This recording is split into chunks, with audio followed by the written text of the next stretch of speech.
Le maintien de l'ordre carcéral renvoie à une mission spécifique de la prison. Donc c'est tout ce qui a trait aux moyens et aux pratiques qui sont mises en place par l'administration pénitentiaire pour maintenir des gens enfermés, mais aussi pour les maintenir avec le moins de heurts possible. La discipline, elle complexifie un peu les choses, puisqu'on s'intéresse surtout ici aux modalités de surveillance en prison, plus précisément aux façons de définir la bonne conduite à tenir pour les détenus. Donc ça peut être le cas, par exemple, de règles qui nous disent il faut enlever la casquette quand on se déplace en coursive, il faut se tenir, être le plus calme possible en détention, il faut essayer également de moins solliciter le surveillant. Ces dimensions, elles prennent aussi une tournure particulière ces dernières années, d'abord parce qu'on est dans un contexte où la surpopulation carcérale n'a jamais été aussi forte.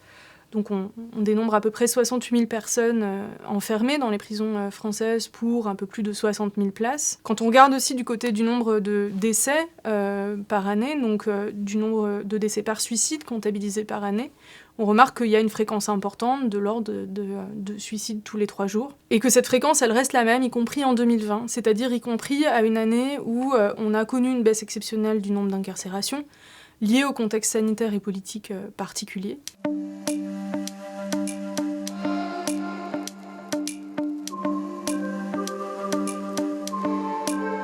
Cette surpopulation carcérale alimente aussi ou contribue à détériorer les conditions de vie en détention, et ça c'est une des critiques récurrentes qui est faite à la France par la Cour européenne des droits de l'homme, en précisant que c'est non seulement cette surpopulation qui est condamnée, mais également l'inaction des pouvoirs publics aujourd'hui. Ce contexte, il s'est traduit ces dernières années par une préoccupation plus forte du ministère de la Justice autour des questions de prévention du suicide.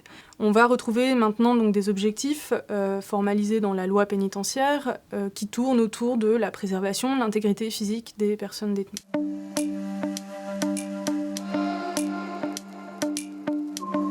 Nos 2 thèses, à Valérie Carr et moi-même, se sont intéressées à la gestion de l'ordre et à la discipline en prison. Et on a prolongé ici des travaux qui ont souligné 2 évolutions importantes de la prison. Première évolution importante, c'est que les pratiques professionnelles, elles sont plus fortement encadrées ces dernières années, donc elles font l'objet d'un encadrement normatif plus important. C'est le cas par exemple pour tout ce qui a trait aux exigences de traçabilité des décisions que prend l'administration pénitentiaire.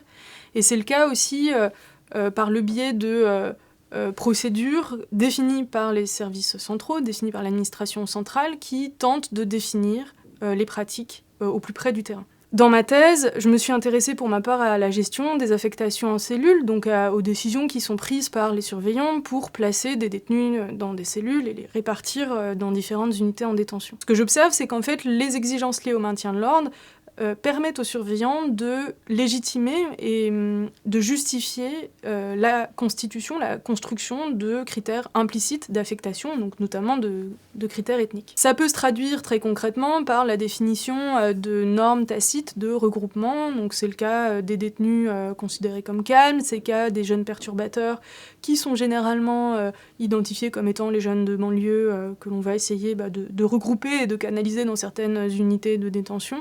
Ça peut être le cas aussi des personnes d'origine étrangère ou des détenus qui sont vus comme étant d'origine étrangère.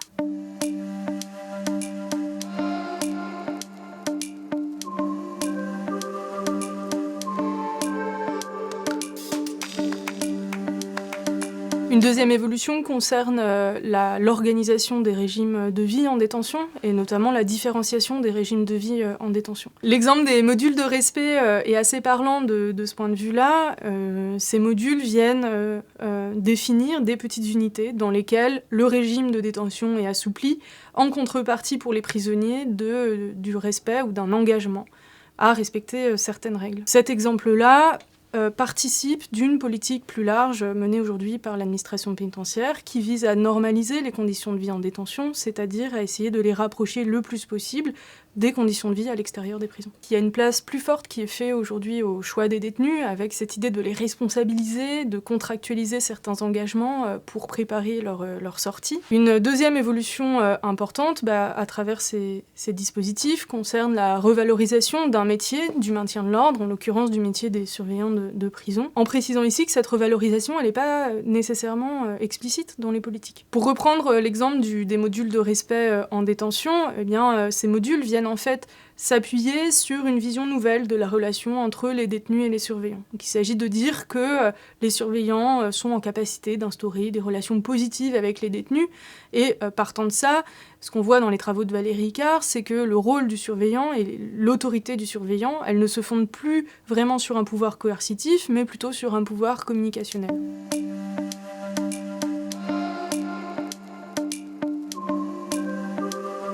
De manière plus générale, on voit que sont mises à l'agenda des priorités qui sont liées aujourd'hui à l'amélioration d'une certaine façon des conditions de vie en détention, des priorités aussi liées à l'exigence de respect des droits. Ça, c'est des choses que les travaux sur la prison ont montré depuis plusieurs années. Mais parallèlement, l'administration pénitentiaire maintient des priorités mises cette fois sur les logiques de maintien de l'ordre.